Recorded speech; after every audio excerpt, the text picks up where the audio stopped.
बिहार में नियुक्ति पत्र को लेकर शिक्षक अभ्यर्थी लंबे समय से इंतजार में हैं। शिक्षा विभाग ने पहले ही तारीख तय कर रखी है, यानी 25 फरवरी का डेट फिक्स है। ऐसे में जरा बात करते हैं शिक्षा मंत्री विजय कुमार चौधरी से कि सर, छठे चरण की जो बहाली प्रक्रिया है समाप्ति की ओर है और अब 25 फरवरी का जो तारीख है उसका इंतजार किया जा रहा है। यह सही है कि हमारे चयनित अभ्यर्थीगण नियुक्ति पत्र के इंतजार में बेसब्र हो रहे हैं। स्वाभाविक भी है जी। सरकार और विभाग भी इसको स्वाभाविक मानता है, क्योंकि लंबे इंतजार के बाद एक तो हम लोगों ने काउंसलिंग की प्रक्रिया पूरी कराई और उसके बाद नियुक्ति पत्र देने की स्थिति बनती है। लेकिन इतने सारे हमारे नियोजन इकाइयाँ थी और सब जगह नियुक्ति की प्रक्रिया चल रही थी, तो इसी कारण से थोड़ा विलंब हुआ है।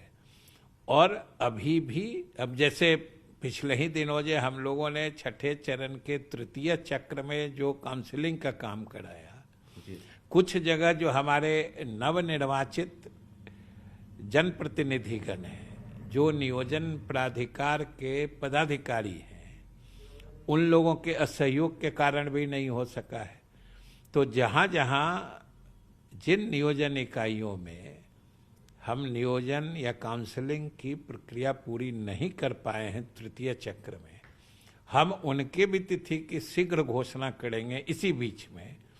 और जो नियुक्ति पत्र देने का जो शेड्यूल हम लोगों ने जारी किया है या जो हम लोगों ने इसकी मंशा है शीघ्र से शीघ्र देने की, विभाग उस पर कायम है और विभाग सारे यत्न कर रहा है कि हमारे चयनित अभ्यर्थियों को अब और न इंतजार करना पड़े और न और अधिक बेसब्री का आलम बना रहे। ये शिक्षा विभाग 25 फरवरी जो तारीख है वो तय है। अब आप चौथे चरण की अगर काउंसलिंग करवा रहे हैं तो क्या लग रहा है कि जो तारीख है उसमें बदलाव की संभावना तो नहीं है? चौथे चरण की तो काउंसलिंग की बात ही हमने नहीं कही। हमने तो कहा तृतीय चक्र में जी जिन नियोजन इकाइयों में तकनीकी कारणवश काउंसलिंग का काम नहीं हो पाया है, हम वहां भी इसी बीच में करा देंगे और बाकी प्रक्रिया पूरी करके हमें पूरा एहसास है और हम पूरी तरीके से संवेदनशील हैं कि हमारे चयनित अभ्यर्थियों को, जैसा कि हमने पहले भी कहा, कि अब और अधिक इंतजार नहीं करना पड़े, इसके प्रति हम पूरी तरह सजग और संवेदनशील हैं। जी 25 फरवरी में बदलाव तो नहीं है सर, बस वही सवाल। पहले से जो घोषित बातें हैं ना, उसमें कोई बदलाव नहीं होने की बात। बिल्कुल। 7वें चरण के अभ्यर्थी भी इंतजार में हैं, तो 7वें चरण की जो तैयारी है वो किस तरह से, उसका शेड्यूल कब से जारी करने वाले हैं? छठे चरण की प्रक्रिया पूरी होगी, उसके बाद बची हुई रिक्तियों का आकलन होगा, उसकी समीक्षा होगी, उसका रोस्टर क्लियरेंस होगा और उसके तत्काल बाद 7वें चरण की भी नियुक्ति की प्रक्रिया प्रारंभ। 7वें चरण में क्या सिर्फ माध्यमिक वाले शामिल होंगे या फिर प्रारंभिक वाले जो टीईटी वाले हैं उन्हें भी मौका मिलेगा? सीटेट दिसंबर जनवरी वाले को? दोनों प्रारंभिक विद्यालयों में भी नियुक्तियां की जाएंगी और माध्यमिक में भी, उच्च माध्यमिक में भी नियुक्तियां की जाएंगी। तकरीबन 45% आपकी सीटें जो हैं खाली रह जाएगी छठे चरण में, तो क्या इस सीट को आप मर्ज करेंगे 7वें चरण में? स्वाभाविक रूप से जो रिक्तियां छठे चरण वाली बच जाएंगी वो 7वें चरण के लिए उपलब्ध हो जाएंगी। इसके अतिरिक्त जो इस बीच में रिक्तियां बनी होंगी वो भी उसके साथ जोड़ जाएंगे। इसलिए 7वें चरण में भी हम अच्छी खासी नियुक्तियां करने जा रहे हैं। मेरिट और नॉन मेरिट का विवाद थम गया है आपकी नज़र में, क्या लग रहा है वो सब प्रभाव तो नहीं डालेगा?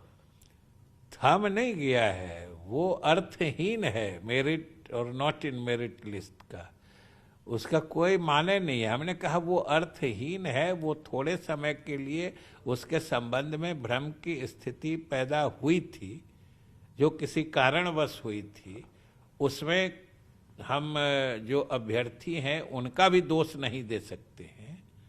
कुछ तकनीकी कारणों से ये समझने की स्थिति बनी, लेकिन विभाग के द्वारा, बोर्ड के द्वारा तत्काल सारे स्थिति को साफ कर दिया गया, क्योंकि ये पात्रता परीक्षा है, ये कोई मेरिट लिस्ट नहीं बनाता है। मेरिट लिस्ट तो नियुक्ति इकाई में बनती है, तो वहाँ सिर्फ क्वालिफाइड एंड नॉट क्वालिफाइड होता है। क्वालिफाइड लोगों का मेरिट लिस्ट तो नियुक्ति इकाइयों में बनता है, इसलिए वो किसी तकनीकी कारण से भ्रम की स्थिति उत्पन्न हुई थी, जिसे साफ कर दिया गया था। और मैं समझता हूं दोनों शामिल होंगे, दोनों शामिल होंगे, दोनों क्वालिफाइड है, दोनों योग्य बने रहेंगे। चलिए, और अब तो और अच्छी बात है कि हम लोगों ने भी निर्णय ले लिया है एनसीटीई के तर्ज पर कि एक बार क्वालिफाइड फॉर लाइफ टाइम, एक बार जो पात्र हो गए जी, वो जिंदगी भर के लिए उनकी पात्रता बने रहेगी, बशर्ते उम्र सीमा तक। अभ्यर्थी बेसब्री से इंतजार कर रहे हैं और इस बार चाह रहे हैं कि 25 फरवरी को नियुक्ति पत्र मिले, सबसे पहले मुंह मीठा करेंगे शिक्षा मंत्री विजय कुमार चौधरी का। तो मिठाई पैक्ट होना शुरू हो गया। जरूर कराना चाहिए। ये क्यों नहीं समझते हैं कि ये सरकार की ही सक्रियता है, विभाग की सक्रियता है, नहीं तो पूरा मामला तो न्यायालय के पेच में फंसा हुआ था। 1.5-2 साल से बातें बढ़ कहाँ रही थी। इसलिए हमारे अभ्यर्थीगण इस बात से अवगत हैं और इस बात का एहसास हमारे अभ्यर्थियों को है कि ये विभाग और सरकार की सक्रियता के कारण ही हमने न्यायालय से इजाजत, समझिए, आगे बढ़ के मांग के लेकर ही हम नियुक्ति प्रक्रिया को आगे बढ़ा सके।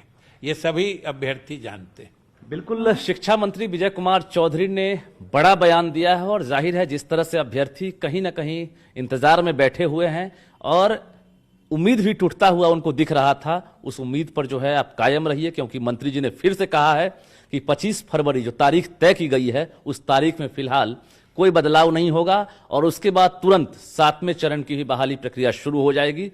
निश्चित रूप से चेहरे पर जो मंत्री जी का मुस्कान है उस मुस्कान पर भी भरोसा करना चाहिए। इन्होंने मिठाई की बात पर भी हामी भरी है कि खुशी की बात है और 25 फरवरी आप याद रखिए, फिलहाल कहीं से कोई उलटफेर और भ्रम की स्थिति नहीं दिख रही है। कैमरामैन मनीष जुनेजा के साथ रजनीश कुमार, न्यूज़ 18 पटना।